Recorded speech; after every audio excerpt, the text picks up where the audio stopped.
not only this panel but the whole event. We are connecting with stakeholders that we hope will be available all along the Deciso PDA project to keep supporting or being available for potential request of information and support by our pilot. I think that we can move on with Francesco Niglia, CEO and Research Director at KoysLab. It's a Deciso project partner, and KoysLab is a private research and development lab dealing with analysis of impact of innovation policies and strategies. The starting question we were discussing in the first days after some briefing, it was about hearing a bit more from your experience and some key suggestion on how to help circular cities and projects to navigate through this ocean of different funding opportunities on circular economy.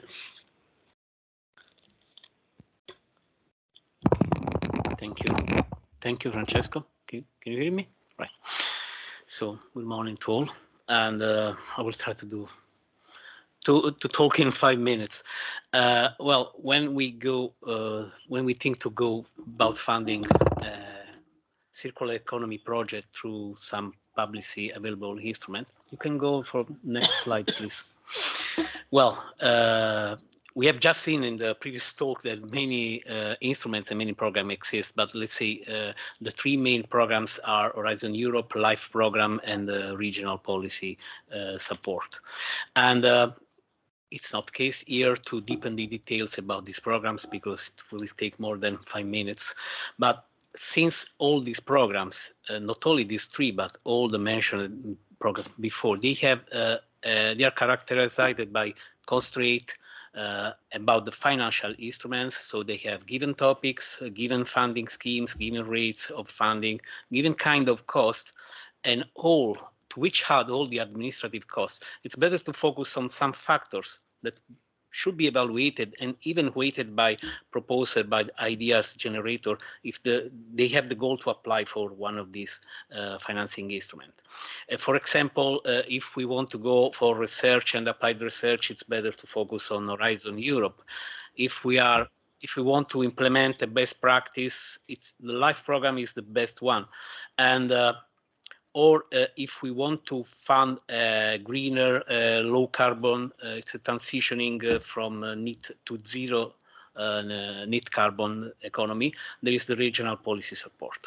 So they cover different fund stages and different stages of the life cycle of a project idea or a technology or an application. Can you go to the next slide? No, the next one, sorry. So let's say there are many factors to be analyzed and weighted. These are the 4 main factors for my experience, as also experience that I've seen in the other project. The first one is the flexibility of the main project idea. So you have a project idea and you want to apply to a fund. A fund has fixed topics. More or less 99% of the core topic are asked for a fixed number, a fixed set of goals and fixed set of outcomes. So if you have a project idea, you have to check how much I want to refine my project idea or readapt my project idea to fit in the goals grant.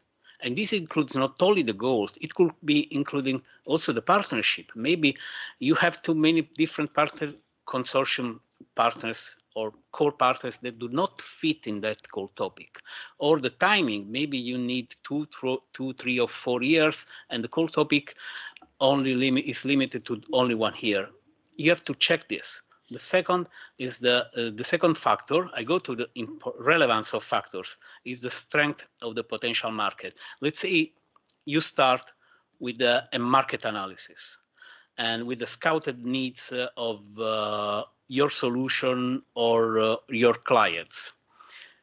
You have to evaluate how much you are confident about this result to apply for a fund, because this could be a very nice and even fundamental information for a proposal, but should be grounded by strong evidence on that.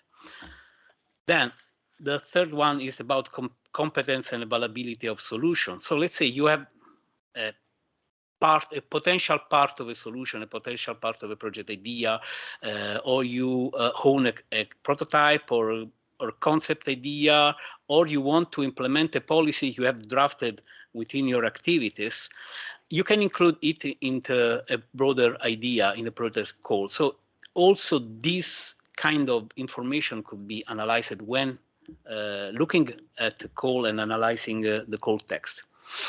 The fourth, maybe it's something that is much more analyzed by consortia, is availability of budget, of funding or co-funding, especially, and timing, even because sometimes your project idea, if are more market-driven, maybe are better to be, let's say, given, put in the operational phase in less than 1 year or less than 2 years, while some instruments will not give you the time before 4 years to be correctly implemented. So you should consider also this. Can you go to the next slide, please? Let's say I can give some examples of the question that I ask to my clients and also my expert board. So for example, if I have an idea and I want to build a prototype or validate a proof of concept, this is more for research. So I look for Horizon Europe, for Horizon Europe call. If I have already built a solution and I want to test or validate in a quasi-real environment, we are talking about a TRL of 6 or 7, still action, the innovation action of Horizon Europe are the best solution. While if I want to embed a technology in other context, Horizon Europe, but even life project is, a life program is good. Replication of best practice on environment is the life, the standard action project of life is the best solution. And or if I want to use my methods to validate policies, could be the coordination action or the project or the strategic integration project of life. So depending on what you have in hand, what is your goal and what is available, you can start narrowing your selection on a core topic. So, for example, I just have looked this morning at participant portal, funding and tender opportunities portal of the European Commission, only for the circular economy sectors on open and forthcoming calls. There are 43 opportunities that they spread from water, from environment and recycle and whatever. And this could be a starting point because 43 analysis of 43 call topic is quite a broad exercise. So it's better to start with some question and with some parameters. I finished it. If any question, will be more happy. Thank you very much, Francesco, not only for touching the complexity of how to start narrowing down analysis of potential calls, but also to touching upon a couple of elements that maybe we will go a bit deep down with some follow-up question, especially on competence and resources. You mentioned it, how much time is needed to analyze 43 different calls of project and who's doing it, especially when we are talking with public administration that might be key actors of project proposal. For the moment, let's leave it for follow-up questions at the end of this first round of introduction. So let's move to Tjerk. Thanks for being here. Tjerk Wardenaar is innovation and funding consultant at EGEN. He with a deep expertise on financing circular economy. He was already one of the co-author of the Circular City Funding Guide, co-developed with the European Investment Bank, and now he's coordinating the knowledge block of the Circular Cities and Regional Initiative Coordination and Support Office. Also, after our reciprocal knowledge and discussion on the topic, so really the first question we would like to start with you is on, based on your expertise, which are the key first steps or suggestions you would suggest to circular economy project developers to have an easy or easier access to funding, or which are the missteps, the key mistakes you see in your professional experience? Yeah, thanks, Francesco. for the kind introduction, and also thank you for the interesting question. I think answering this question is, of course, always dangerous because you're asking for one solution for a set of projects that's very diverse. What we talk about circular economy projects is ranging from very small to very big to different sectors. I think we can go to the next slide directly. This is the introduction that Francesco already gave.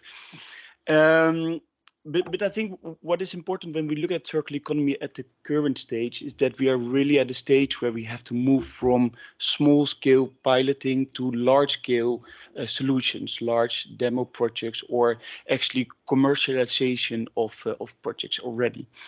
And what we have done within the CCR CSO is therefore focusing on projects what we call circular systemic solutions, large scale projects or programs that actually have the potential to impact a local or a regional economy in a substantial way. And when asking like what is the first step for these kind of projects, I think what is important to focus on funding from a more programmatic, strategic approach instead of seeing funding as an afterthought or only looking at funding in one-off way. Because when approaching it from a program approach, I think what you're able, and by the way, we developed this further via a lot of different steps that we have described in the CCI methodology that is available on the website of the Commission, and I won't discuss all the steps now, but I think what helps you when approaching it from a programmatic way is that you are able to actually identify in your project different stages as well as different kind of costs that you need funding for. And I think when we look at circular economy promoters, a lot of times they are looking for one type of funding that is applicable for their full project. And I think that is very rarely that you actually identify a funding source that is able to fund your full project. Well, if you take more a programmatic approach, you're able to identify in different stages of the project or looking at different costs, different types of funding that you can actually blend together. So you're actually able to fund your full circular economy project. Finally, if you talk about missteps, what we often see with fund seekers is a mismatch between their project and the stage of the projects and the type of funding that they are looking for. And what we did in the Circular City Funding Guide, and that's still accessible on the Circular City Funding Guide website, is trying to make a metrics looking at what is the maturity of your project and what kind of funding is actually matching with that. So that if you actually have a project that is already quite mature or already ready for market, maybe you should not go to certain grant types, but should look at other types of funding. And I think this also shows like a little bit more of a misstep that we often see is that project promoters are very much only within their own project instead of in the mind of the funder. And I think it's good to always realize when developing your project that the funders are not there for you. And this is maybe a little bit bold to say, but in the end, funders also have their own objective and their own boundaries from where you can actually fund projects. And this is public funders also have their policy goals that they want to achieve, and it's always good to look into that. But there are also certain constraints for funders. And I think the example that Pia gave on blending and possibilities of blending and risk sharing, I think that is a good example to always be aware that also for the EIB, there's a certain limit of the risk that they can take. And it's important as a project promoter to be informed and be aware upfront on these boundaries. So I think very high overhead, and still it's very difficult to give a general answer for one project. These are observations that we have within the CCRI, within the Circular City Funding Guide, and the clients that we are supporting.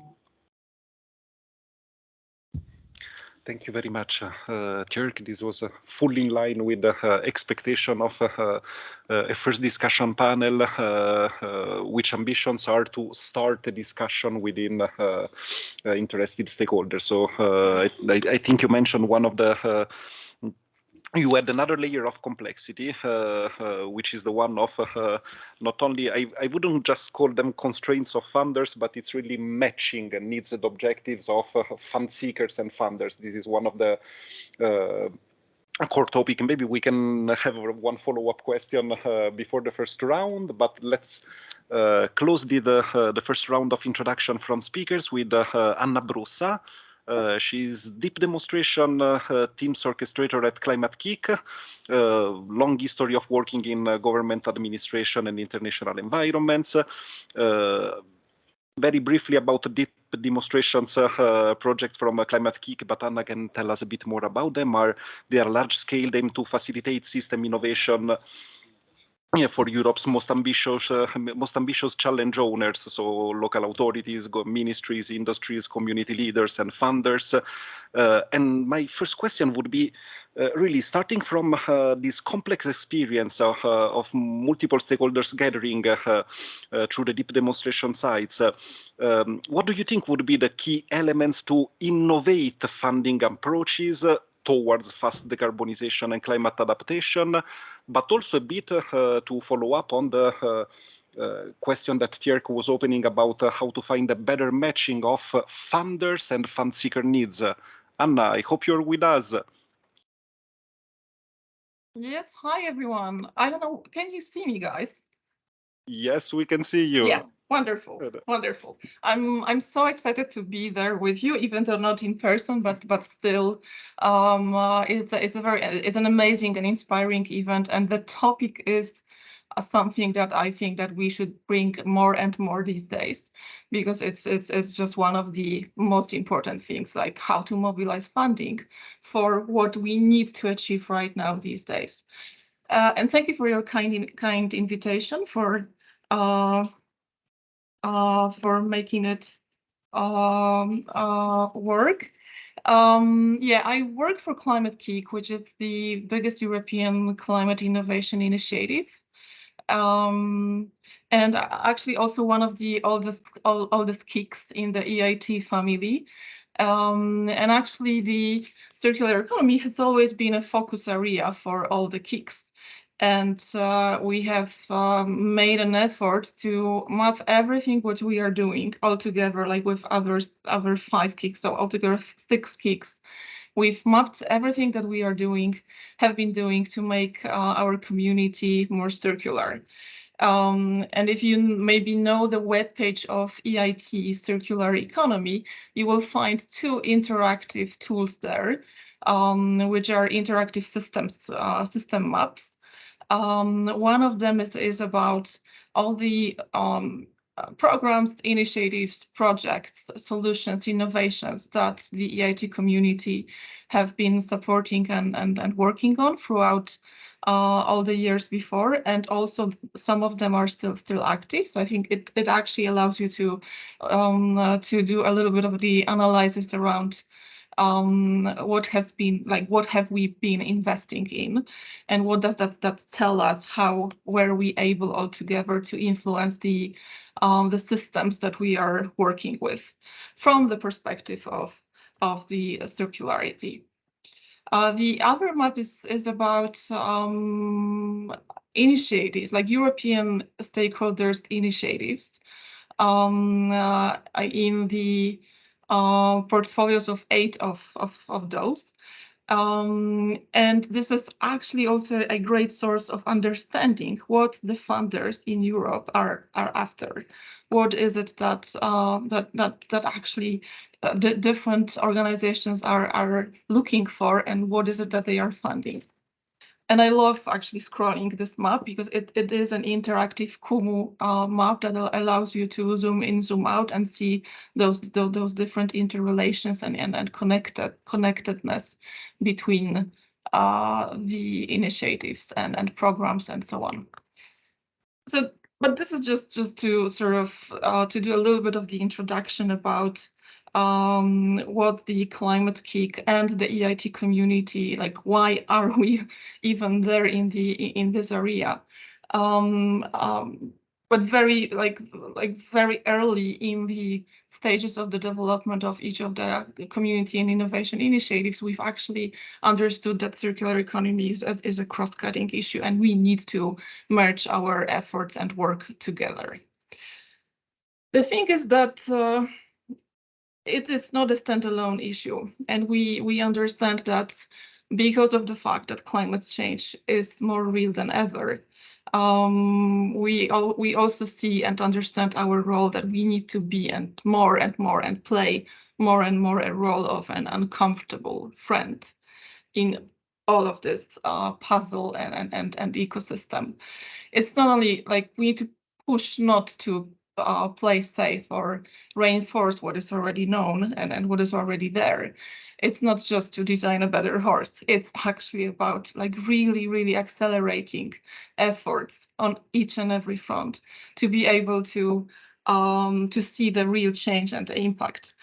And you've, like, in your question, you've already touched on how can we be innovative, like should we be innovative in approaching financing of the circular economy.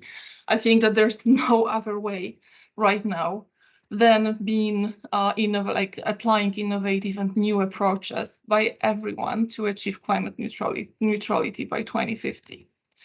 The thing is that, like, nobody should act alone in this world and having such a challenge ahead of us. And we should be very much connected, like more and more, even more than we are today, because I know that everyone in this room is probably active partner of a lot of networks. And but you are still looking for more of those, because you probably understand that this is actually what gives you the scalability, the opportunity to actually learn more, and then from those different learnings apply them and test them in different places, adjusting them to the context and to the local context that you are working with. And you said it right also in the introduction, like Climate Geek is working with different places. We work with governments, we work with regions, cities, we also work with businesses. I think the success factor is actually combining three areas. And the first of those areas is actually the international expertise on climate innovation. So we are on the market already more than 12 years actually altogether, and have been investing in climate innovations from the very beginning. The lesson, though, from those 12 years is that even though we are super proud, like really proud of each and every innovations that we have worked with and that we have been able to see flourish in the market, or sometimes fail, because this is also something that we were looking for, just to see what are the solutions that will thrive. We have also learned that it's not about, like, each and every solution is important, but it's not enough to see the impact that you can build if you actually look into those solutions and climate innovations as applying a portfolio approach and approaching it with the second success factor that we always apply, the systems change approach. So understanding that transformation is not a standalone issue, that to actually see and that regions, cities, governments, businesses are transforming, you need to see and understand what is it that you are working with, how the big behaviors of the system are actually moving around. This is a dynamic situation that we are working with. It's never just a picture. It's always very dynamic, and we need to understand how the public interventions or sometimes actually private funding added to the system will influence that, what will change, and where we will see the spillover effects and the interconnectedness between them. So this is like our everyday struggle, and And every day that when we work with cities, regions, we are actually having those discussions. What will happen if we will mobilize more funding into circular economy, focusing only on waste, and versus what would happen if we would try and solve water, waste, and energy at the same time, and approaching this from the very beginning as a system, as a connected monster. The third factor that actually is the sort of lies behind the success of what we are doing is the local knowledge. So the connected, like we wouldn't be able to work and really feel that we are able to succeed without being really connected with organizations that are on the ground, know the context of cities, regions, and nations best and better than we do. Because only with this local knowledge and the networks between the local actors, you can actually understand how to operate and what the system is really about. In my everyday, for example, today, I actually work with, for example, Slovenia. So we work with the whole government of Slovenia that wishes to become a circular nation. And so for this work, we actually apply the systems thinking and portfolio approach. So we are looking into various systems like industrial systems and value chains together with ministries and local stakeholders to build a map of initiatives, innovations, innovative actions that that we want to see there to influence how Slovenia will grow into and develop towards decarbonization and build the circular nation that the ambition is actually there. And to do that, so we are now at the stage of actually building the portfolio of solutions that are needed there and understanding what is already happening in Slovenia and where are the gaps. And so the next stage is actually going to be mobilizing funding to make sure that we will activate the portfolio the way that we want to do it. I think actually the colleague before me exactly touched upon you need to know how to match funding with the type of projects and the stage of project that you want to support. Here, I'm also talking about you need to look into not only one project, but actually a portfolio of solutions and projects that you will be activating. Some of them at the same time, some of them like consequently and gradually, because this is a system that you know how, and like by observing, you will see how it reacts to what you are applying to the system with the funding.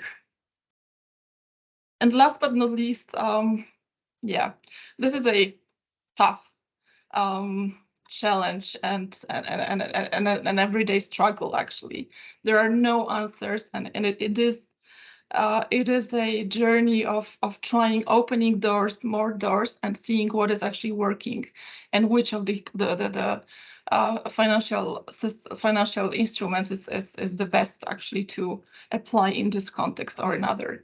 So what we also do, like as an organization, we are applying finance mobilization as a cross-cutting objective for everything that Climate Kick is doing.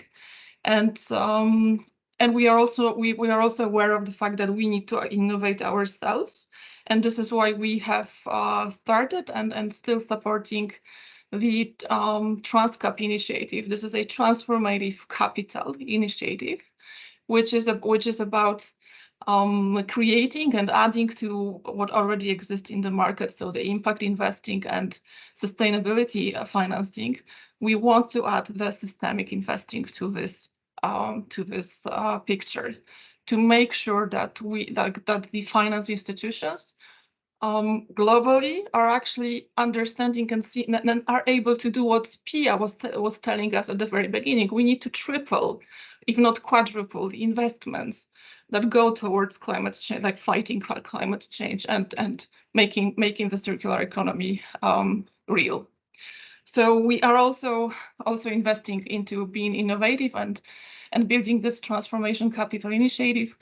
We also understood that what is needed is actually having a open conversation with international funders and building alliances with them to help them understand how to measure impact of the projects and how to build investment portfolios also of their organization, so that they sort of understand what we are also, like where we come from, talking about systems transformation.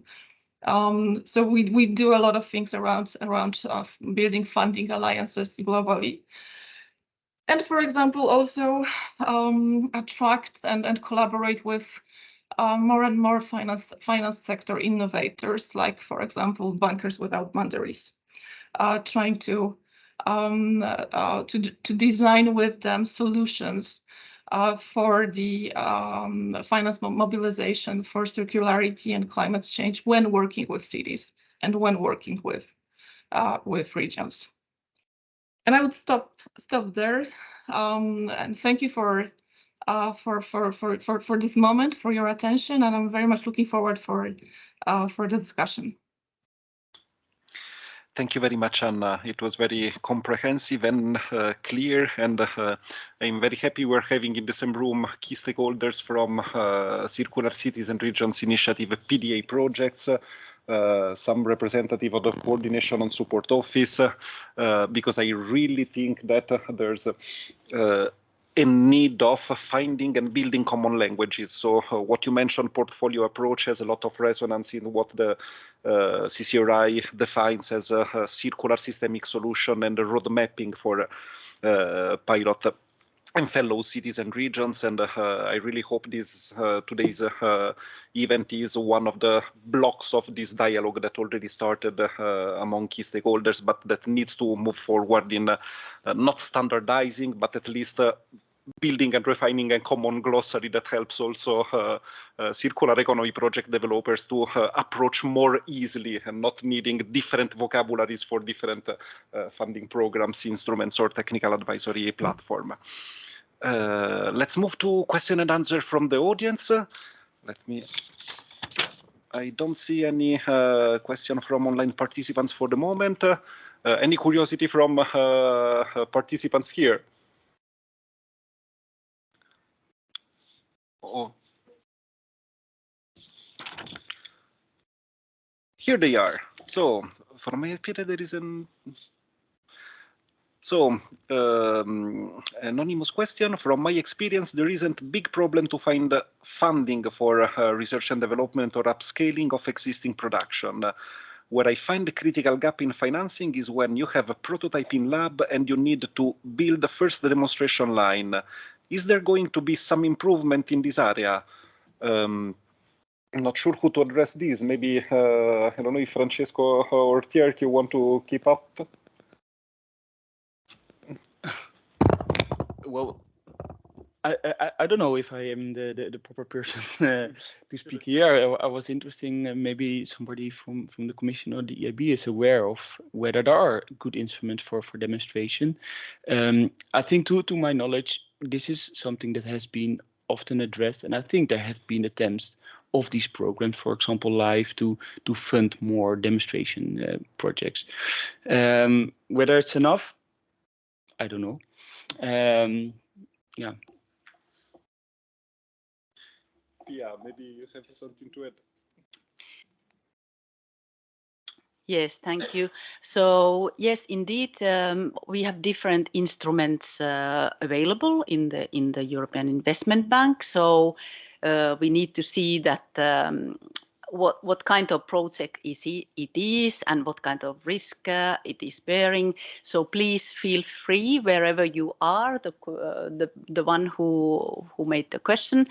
We have offices in almost in every EU member state, so you are free to contact us there, or you are free to contact me, and then I'll direct you to the ones who are looking into this. So thank you. Thank you. Another question about the measuring impacts of projects or investment. Do you already have a list of indicators available? If so, where could we find them? That's a very good question. I think also about in the panel on public procurement, measurement of results will be one of the key topics to be faced. I don't know, from Pia, I guess that that could be addressing you too in another moment. So any suggestion or any hint on how do you measure impacts of circular economy funded projects? Yes, indeed, as I mentioned, we are EU Climate Bank, and we follow, of course, very closely what are the impacts on different economic, social, or environmental point of view. And of course, now with the EU taxonomy, we are also looking into that, how we will implement that once the EU taxonomy and the 4 remaining taxonomy areas will be enforced, so that will also direct our measurement. I think on our website there is material to see how we are really technically looking into that and how we will reach our key policy goals. But yeah. Anything to add about measuring impact, or? So we a concrete question. So could anyone give a concrete successful example of how funding is secured for a circular initiative? Steps, stakeholders, types of financial instrument? That's a very good question. I would start answering that in the presentations that were that we had at the beginning of the panel and that will be shared afterwards. You already had many relevant links to look at good practices database, from the circular economy stakeholder platform to the circular city centers and CCRI CSO website. I don't know if very quickly there's some success story you are very proud to tell about.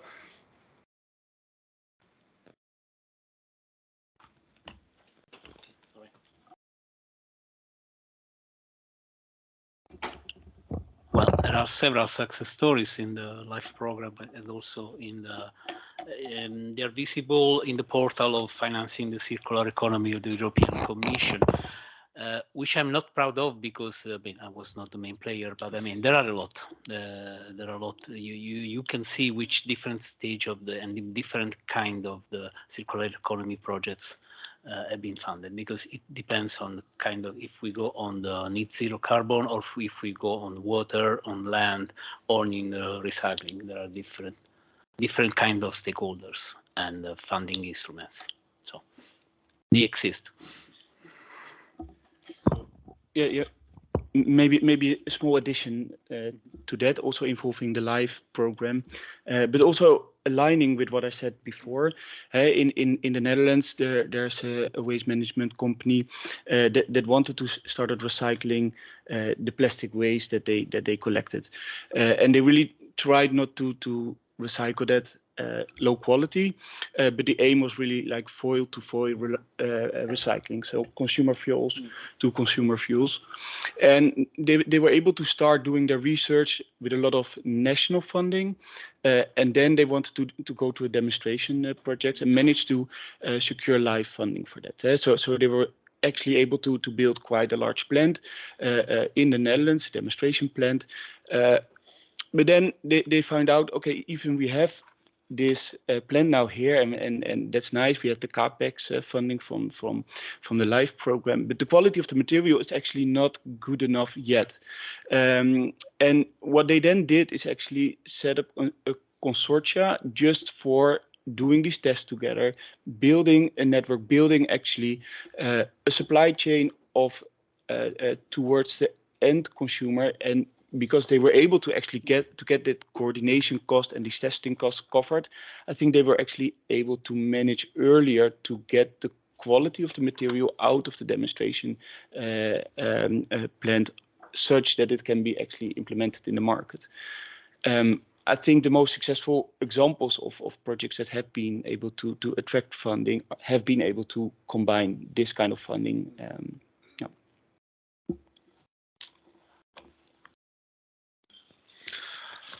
Thanks a lot. I would keep up with another complex question. So we started with Anna about the definition of innovation from City of Malmo. So innovation is one of the key criteria in for many funding instruments, but City, they often need to fund and upscale what's already there. So maybe we are not only the question is not about only about the definition of innovation for funding programs, but also to which extent project ideas should be somehow changed to cope with funding program criteria. That's a super broad question. I don't know how, if maybe also from EIB, if you have some experience on good projects that maybe weren't fitting in some funding program eligibility criteria, and how you coped with that situation. Yes, maybe it's useful to explain how we function. So we don't open any calls or have programs in that sense. So we are demand driven, meaning that projects come to us. And in the case of Malmö, for example, if there is a funding need, a financing need, and question, you can come with your project and approach us, and then we'll look at that. So there is no any timeline or any that you could fit. Then it's up. You don't need to know what we can offer. So it is up to our experts from the financing side. As I explained, there are different instruments and different financing opportunities, and then our bankers will see what is the stage of your project, where does it fit, and then to combine, if needed, with the technical advisory side. Yeah, I don't think that projects necessarily have to be innovative. I think they have to be innovative to be eligible for Horizon, and to a certain extent to LIFE, and then to a lesser extent for the cohesion funds. But I don't think that for bankers and loans, projects have to be innovative. So when you're talking about a project has to be innovative, you're talking about that you're looking for grants. And so that I think, going back to the City of Malmö, if your project is not innovative and it is already there, I think it's good to broaden your scope in looking for funding and see whether actually banks or promotional banks can help you, because not all projects that have to be funded have to be innovative. Thanks to you all. I think we are out of time for the first panel. So Johanna, Elena, tell us how we proceed.